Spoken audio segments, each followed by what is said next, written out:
one man with an objective: to show you everything he knows I'm Kurt Johnstone and you're watching On the Trowel about plastering over ARTEX. Today, we're going to take you through the process of plastering ARTEX ceiling In a way you'll never forget.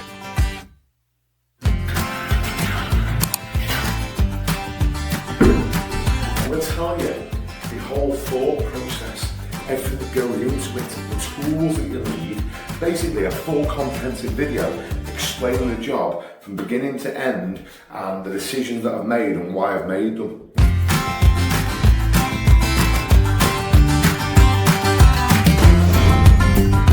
We've just turned up to this job and there's been a new addition as well, so this will be a bit more beneficial for you. There's been some sockets installed, so we've got these little patches to deal with here. So we'll also go through that and how I'm going to tie that in with the ceiling. Now the plastering tools I'm going to need for this job: trowel, handboard, flat brush, angle brush around the edges, cloth. I like the microfiber cloths. I prefer the pink one, but we'll set up the blue. Clean down around the top. Leighton doesn't like the pink ones, he leaves them in the back. And also a scoop for getting the plaster out of the bucket trowel. Now, that's the tools that I'm going to need. The stuff that you're going to need for mixing, you're going to need a mixing bucket. This is preferable, a knee-high mixing bucket, because you can fit a full bag of plaster in there. You want a water bucket. You always need a plastering bucket and a water bucket for washing your tools off. And then we use this bucket because it's nice and soft to be able to get the water out of the customer's bathroom, or out the bath or whatever, without worrying about scratching it. But ultimately, you just need another bucket for collecting water. 3 buckets realistically is the minimum amount that you're going to need to mix plaster. Now, if you're a beginner, you might find it easier to use a gorilla tub rather than this, because if the plaster begins to set in it, you can just leave it, let it set and knock it out later. You're also going to need a whisk for mixing the plaster. This is a fairly expensive whisk. You can just go and get one from Screwfix or something, for 30 or 40 quid if you only do one ceiling. But also you're going to need something to mix the plaster. Now you can do it by hand, how I used to when I was a young lad, but trust me, it's flipping hard. Okay, so this is the process we're going to go through now. We need to get the sealer on first, that's the first thing, get everything sealed. There's a little bit of backing paper that needs to get off there first, so I'm going to get this backing paper off and then we're going to seal it. Because of this member, it's not a viable option to board over the ceiling, so it's going to be a lot easier for us to skim over the ceiling. Now some fellas will worry and say, okay, there's asbestos in the ARTEX. Correct. Now, a little bit on asbestos, I don't want to go too deep on the whole subject, but ultimately, it's white asbestos that is contained in ARTEX. There's more dangerous versions of asbestos, like blue asbestos, brown asbestos. But basically, the Health and Safety Executive has said that it's safe for the public to remove white asbestos themselves. It's also okay to encapsulate it. Now, the only problem that you can come into in the future is if you have an electrician in and he drills through the ceilings, he doesn't know that he's drilling through asbestos, okay? So if you're a homeowner, always sort of make note of that and tell people, look, I've had asbestos ARTEX skimmed over. Now, you can get it tested to check whether there's asbestos in it, but here's the thing. They were still putting asbestos in ARTEX up until 1991, okay? And then after then, they were banned from doing it. But the thing is, they pretty much stopped ARTEX in ceilings around that time as well. So chances are, if you've got ARTEX, no doubt it will contain at least some amount of asbestos. Remove the wallpaper from where you need to plaster.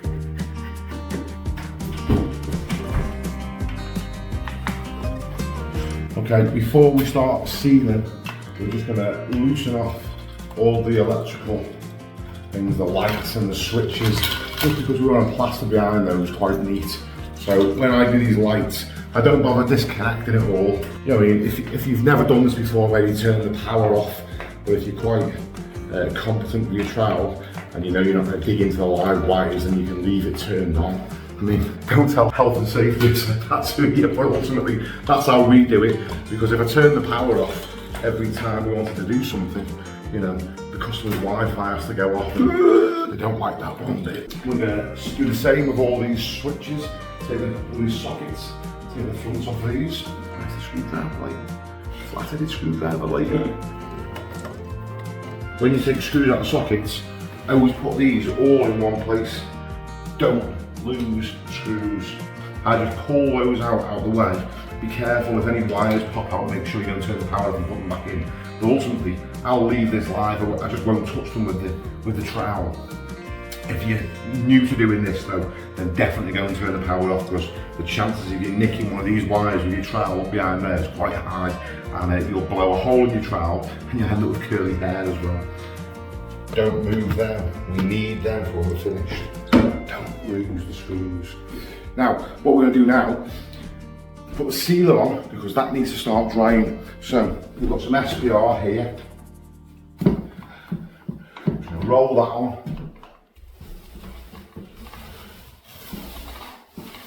Make sure you don't miss anywhere. Any drips, just wipe up with your microfiber cloth. What you can do, because it's clear when it's on, you can't always see it. If you stand and look across the room, you can see it shining, and you can see any dull parts where you may have missed. We've got a seal around these switches. We're going to patch these in. So if you're going to blend in here, you want to go further past with your sealer. Okay, you don't want to seal to there and then blend into there. You want, if you're going to blend in here with the plaster, you want to seal past it. The preparation work takes time, but it's important that it's done properly. Don't rush unless you're preparing to fail. Notice how Kirk cleans as he goes. Try and keep everything clean. Now, whilst we're waiting for this sealer to dry, it won't take too long, SPR. It dries a lot quicker than PVA glue, and I think it's better. Whilst we're letting that dry, we're going to fill out these little chases with some bonding coat. What my plan is as that starts to set, I'll patch over them at the same time I'm skimming.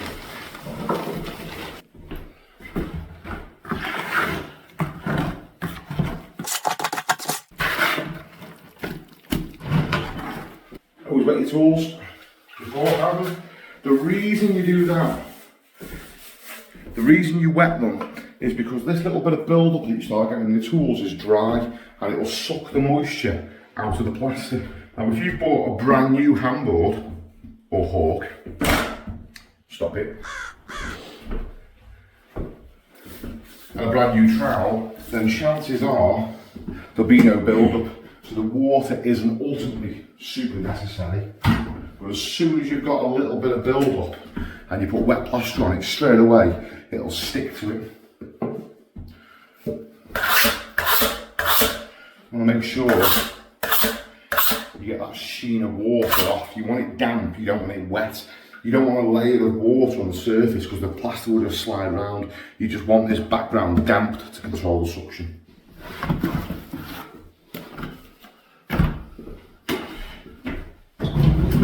Now, when you're filling little chases like this, all I want to do is fill the chase. I don't want back coat plastering all over the walls, because I'll start making a bump. I'll start putting the wall out of shape. I literally just want to fill where the chase is, and that's it.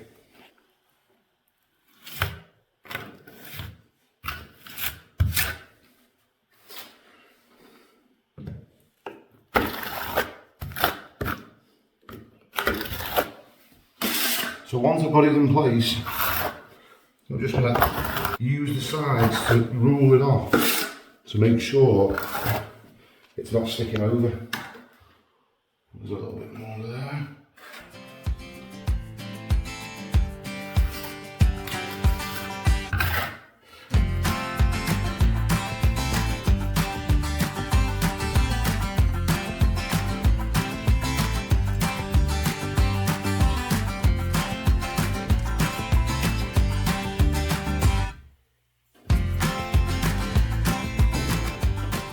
Okay, so because this is a tiny little ceiling and I'm not panicking at all about how fast it's going to set, I want to accelerate it. So we're going to use half-time plastic accelerator to get this to go off a little bit quicker.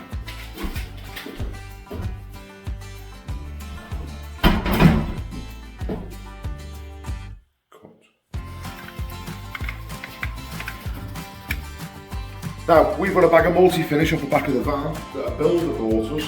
I prefer board finish, but you can use either board finish or multi-finish.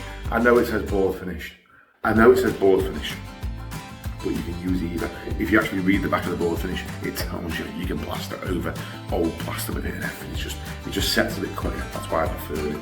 And then we're going to skim this ceiling, and then we're going to let it pick round up. I want it to firm up quite a lot.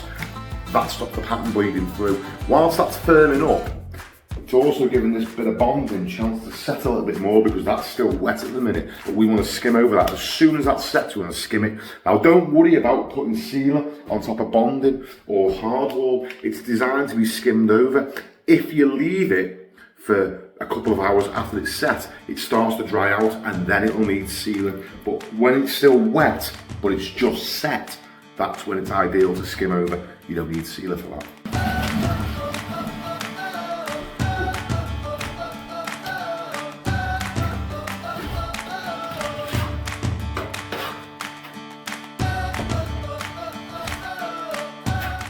Now, Leighton has mixed this a little bit thicker than usual for me, but if you're a beginner, this is probably about the right thickness for you.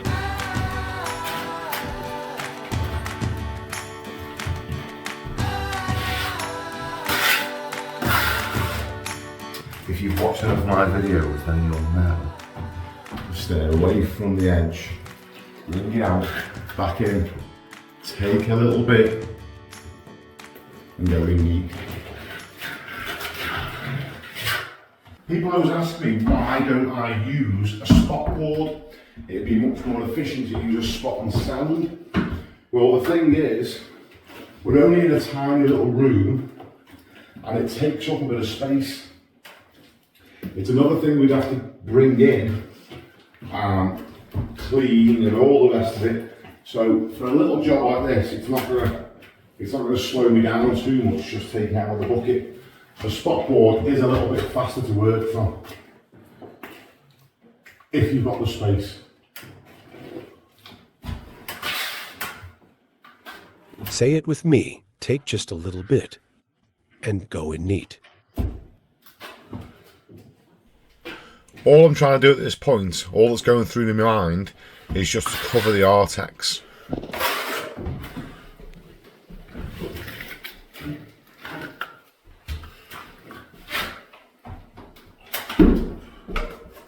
Now, if you are a messy pup like me, and you manage to drop a little bit, just get it straight up so it doesn't go, it doesn't get out of control. There's too much mess everywhere. Now, all I'm concentrating on doing right now is just making sure that I get the whole ceiling covered and there's all the ARTEX is covered over.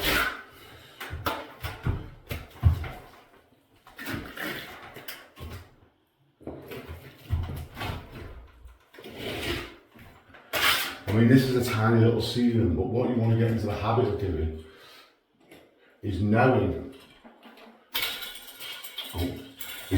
your trestle, so that you know how far you can step back, because it's a foot movement when you get a nice big long stroke. Now, there's something I need to tell you, something very, very important. In fact, I can't stress enough how important this is. You need to check the age of the building, and here's why. If the house you are working on is older than 1960, there's a good chance that there's lime plaster in there. Now, it just so happens that lime plaster is usually painted with lime wash paint, or a trade name for that was distemper.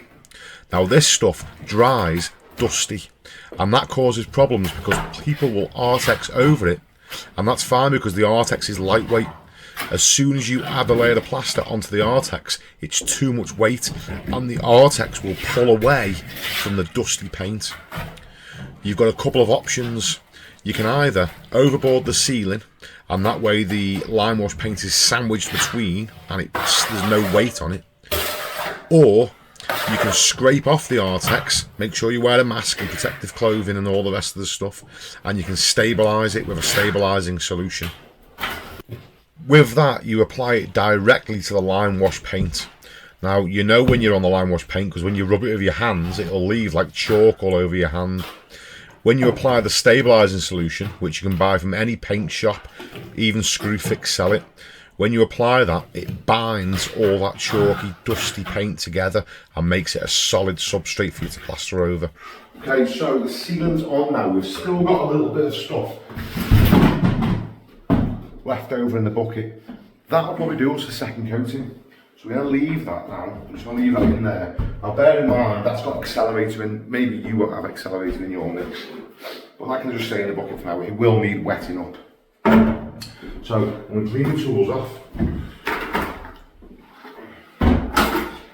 Now the next thing that I need to do is let this pour right in. The reason for that, when you're plastering over ARTEX, the biggest enemy that you've got is the pattern. The pattern of the ARTEX. It can bleed through the plaster, which basically means you'll still be able to feel it. When the seam's painted, you'll still be able to see the pattern. Well, that's different. That's different than just being able to see it when it's drying out. When you skim over ARTEX, your plaster is on different thicknesses because the ARTEX isn't perfectly flat. Okay, the ARTEX is up and down, and your sealant's flat.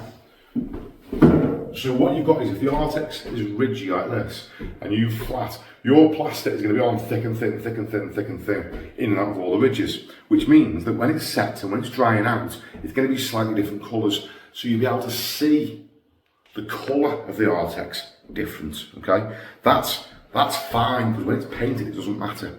But what I'm talking about is literally the ARTEX bleeding through and you'll be able to feel ripples and bumps, actually seeing the pattern. See that there, show them here, Leighton.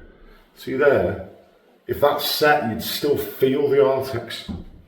So to counteract that, to stop that happening, this is the process that I use. Okay? I'm gonna, when it first coated, what I'm gonna do now is go over the ceiling, I'm gonna flatten it in, and then I'm going to leave it. So I'm going to flatten all this out, just with a nice trowel now. Just going to go over everything, make sure there's no big lines. I'm just getting it ready for the next coat. Now, you're better off doing this because what you're going to do next is leave it. You're going to leave the plaster until it's almost set.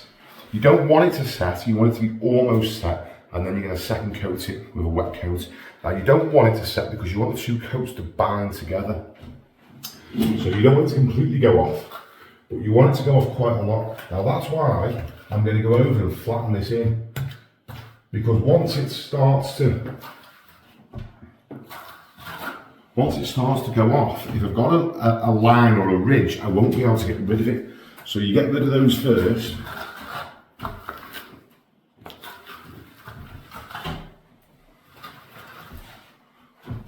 Like this.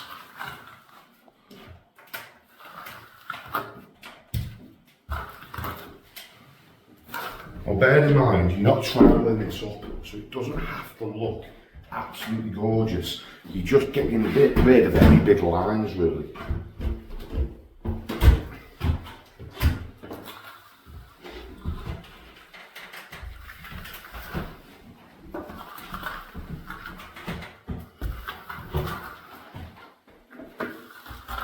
See these? These are just really high ridges in the ARTEX. They won't make any difference. The rest of the first coat is flush with them now. So when the second coat goes on, it can go on even and just go straight over the top. This one here is a bit more of a bump sticking down. A little trick, a little way of getting rid of those is just put a corner of your trowel on them and just twist a little bit like that and they just pop off. There we go. Okay, so that's all flattened in now. Now this is what the problem will be. Just zoom into here. See this, because it's wet, the pattern has bled through. Can you see that? The shape of the fan has come through. Now that's what we're counteracting. because we're going to let that pick up and really firm up, but not set, when we put the next wet coat on, as long as that's firm enough, that won't bleed through. Now what happens is, if you don't let it pick up and you just skim over that whilst it's still wet, that will come through the second coat as well, and then you'll be struggling trying to get rid of it. Whereas if you do it this way, problem solved. So now we're going to wait, literally, it's 1:30 now. Now bear in mind, we have got accelerator in that. This, we're going to leave it for probably 10-15 minutes to really firm up. Okay, so time is now, it's basically 20 to 2 now. So it's had a little bit of time. Oh, look at my finger impressions that I'm leaving the ceiling. Okay, I can leave an imprint, but I'm having to press. Quite a bit to leave an imprint. That is just about ready for the second coat. Now, I'll tell you what else is interesting as well. That's ready now to second coat.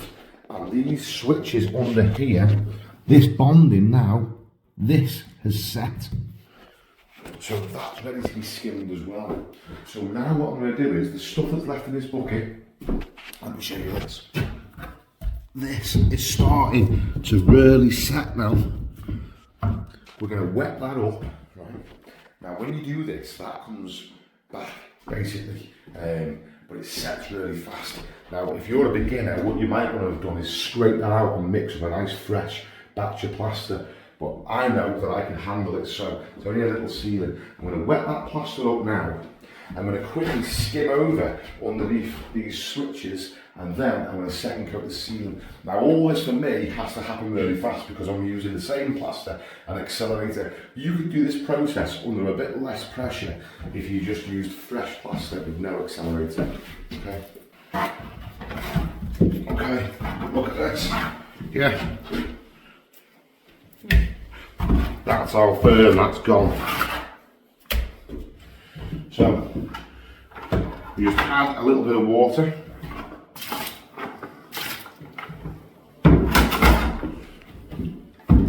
Get the whisk back in there. Now this bucket will spin round, so I'm going to keep it still.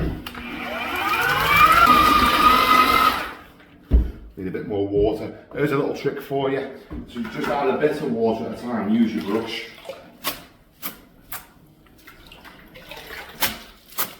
If you try not to add too much. Now if you're a beginner and this is your first go at the rodeo, I don't recommend using accelerator, and I don't recommend using the same gear to mix back up for the second coat. But that's why I've showed you the touch test. Your timings might be different to mine, but your touch test will tell you when the plaster is ready to second coat. Okay, now this is going to set really quite quick. So what I'm going to do is quickly go round and get the first coat on under these switches, these sockets. You call them the wrong name, whatever they're called. You know what I mean, don't you? And then you plug it in for it.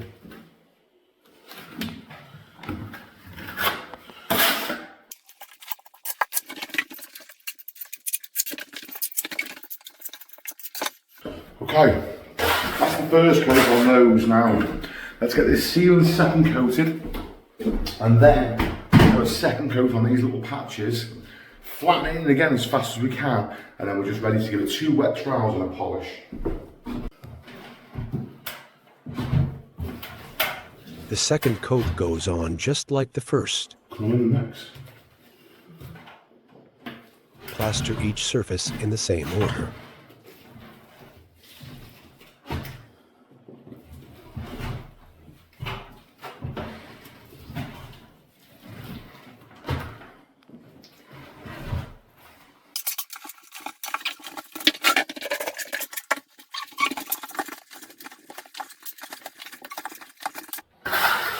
We are getting a few little rocks in the mix, which is a bit of a pain.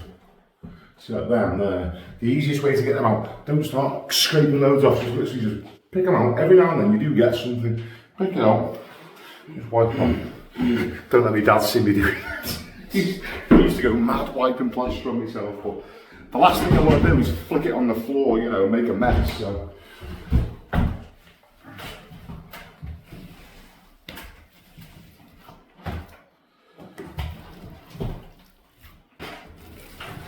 Even this stuff now, I can feel this picking up a bit now already. You know, I'm only on my third handboard's worth and already it's starting to set, so that just shows you how fast this does actually go off when it's got accelerator and you've knocked it back up again. Okay, so let's just recap on why we've used this method. We could have plasterboarded over the ceiling, but we would have lost the nib on the edge of the coving, which would have ruined the look of it. So then you end up having to knock the coving off, buy the boards, the labour involved in plasterboarding the ceiling, replace the coving, the extra costs in that. So it just works out a lot cheaper. If the ARTEX is well adhered to the background, it's an easy way to do it. Now another variation of this is to use bonding in the first coat. Some fellas call it the magic mix, and I'll show you that in a different video. It's not something I personally do on a day-to-day basis, although I have done it in the past. I find just using finishing plaster a lot faster. As a general rule of thumb, whatever it's took you to first coat, it usually takes exactly half the second coat, the same area.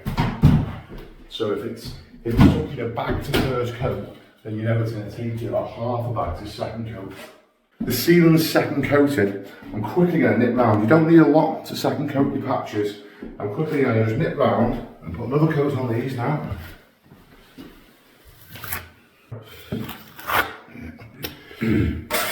I'm going to quickly clean up my tools and smooth over the ceiling and the patches. I'm going to flatten them in, first step of the process. I'm not going to wait before I do that, I'm literally going to get straight on it because the stuff's setting quick and the faster you do that, the better. After you've flattened in, the pressure's off a little bit. You've got a little bit more time to relax there. So whilst I'm doing that, Leighton is going to wash out the bucket and the whisk. Once I've been all over this, I'll drop down and flatten the patches as well. Now you shouldn't need water at this stage. If you're having to use water at this stage, it means that it's setting too quick and you need to really go fast. So, Another way of saying that is, you need a rocket up your ass. now, if we had gone wild when we were first coating and second coating, we'd have plaster now all over the nib of this. But as it stands, we've just got a tiny little bit that we don't really have to worry about. We can clean that down at the end. But if you've managed to get plaster all over all of this, all down the walls, as you're going round flattening in, that's the time really to just wipe it off because it's still fairly wet. Time for the first wet trowel. The stuff now, I mean, ultimately you can't really leave impressions in it. You can leave your finger marks in it, but it doesn't squidge into the plaster. No time to dilly-dally, you have to get straight on it. So we just give it a little bit of water. Like so.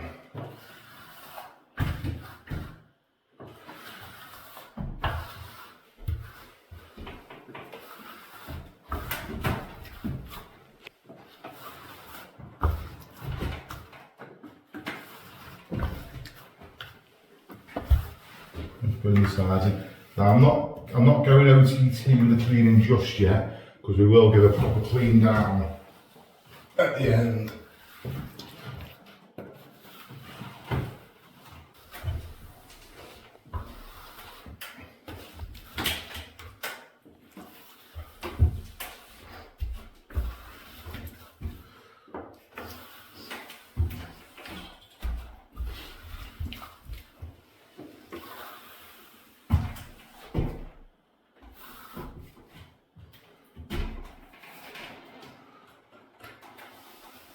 We'll continue like this, just going right round the ceiling for the first wet trowel, and then we'll give these sockets another wet trowel. Remember, the flattening for them usually involves a little bit of water, just where it blends in. Where the plaster's feathered into nothing. Because it's so thin, it starts to dry out. So you're just rehydrating it. What you don't want it to do is to dry out before it's had a chance to set. And it's harder to smooth out. It pulls away from the wall because it's drying up. It sticks to your trowel, it tears and all the rest of it. So you always need a bit of water when you're blending in.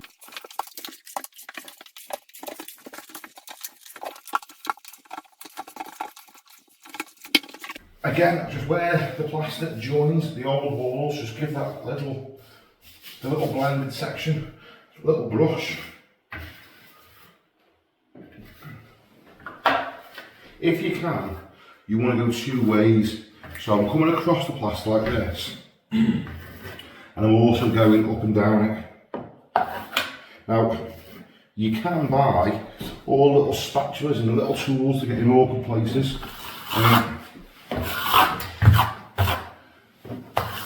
The only reason I don't bother with them is just because it's more stuff that I've got to carry around, and I can do it with a trowel. I mean, if you can practice and learn to do almost everything with your trowel, it's a lot less stressful for you. You know, if something goes missing, you're not panicking you can't do a job because you know you can do it just with your trowel. The only places I can't get in is anywhere that's thinner than the end of that trowel. If that can fit in, I can plaster it with this. Time for the second wet trowel. Now you can see that this is almost starting to go off. It's starting to go quite dark in areas. It's almost going to start setting. So this is the second wet trowel. After this, it'll be a polish.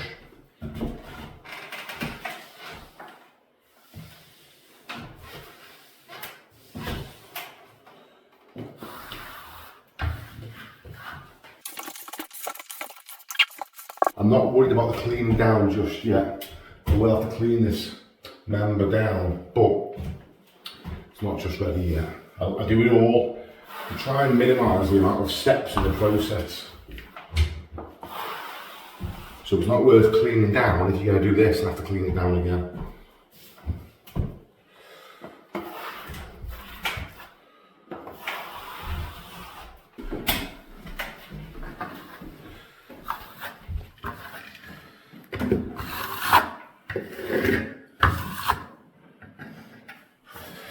Around now, just clean inside these boxes. Just be careful you don't touch any live wires if you haven't turned the power off, because you'll rarely know if you touch a live wire. Trust me, I know from first-hand experience.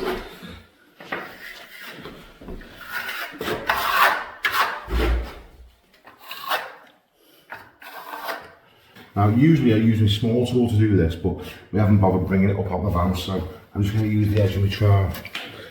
If you do this when the plaster's wet, it's a lot easier. If you do it when it's set, then you end up chipping and breaking bits off, so much better to do it whilst it's wet. And whatever you do, don't leave it to the electricians to do. If you leave it to the electrician to do it, you know, if he's in a rush and he turns up, he'll just do it with a hammer. And then, no doubt, you'll get another phone call to come back and patch up again. Now, ultimately, you can say, well, that's his fault and it's your fault and blah, blah, blah. But it's just a bad experience for the customer all round, isn't it? It's nice for them to just go, boom, socket fronts on, job done. Okay, so now it's time for the polish. Now, if you look closely here, you can see the pattern, can't you? You can see the pattern, but you can't feel it. It's completely flat.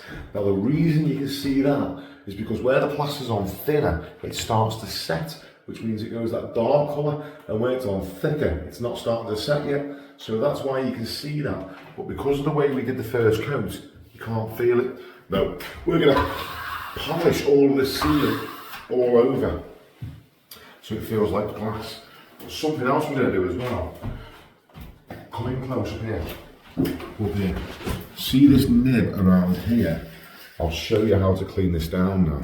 Basically, you're going to use the toe of your trowel. You're going to cut it like that first. Then you're going to use the other toe. Careful, don't dig into the ceiling too much. So come along here like that. And then where you have potentially dug into the ceiling a bit, you're going to just go again and push it back up, like so. Then you have this in your pocket. You won't leave it on the windowsill like a dummy. You'll come back again with a damp microfiber cloth.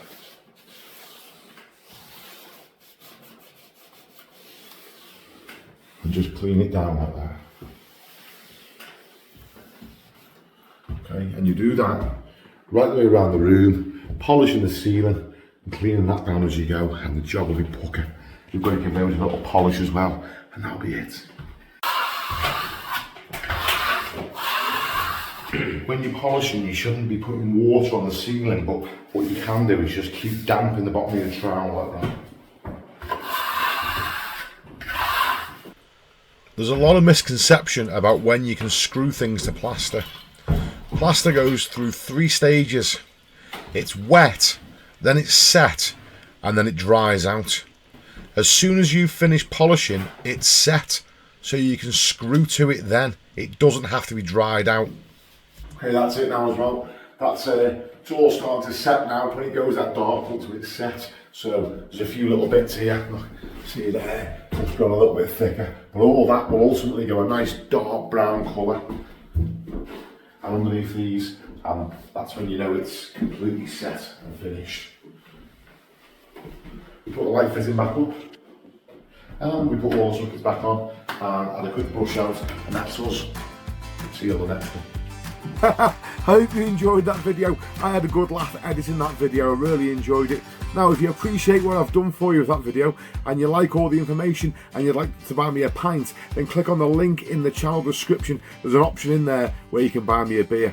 Also, in that link, if you'd like to learn how to generate more business for yourself, how to bring in more work, doesn't matter what trade you're in, it works for all trades. There's a course for that. There's also a plastering course in there if you'd like to become very skilled at plastering a wall or a ceiling. That might help you. In fact, there's all sorts of things in there. There's a link to merchandise, so you can buy t-shirts and hoodies, and also I'd really appreciate it if you have a little look anyway. Just have a little browse around in there. Guys, until the next one, take it easy.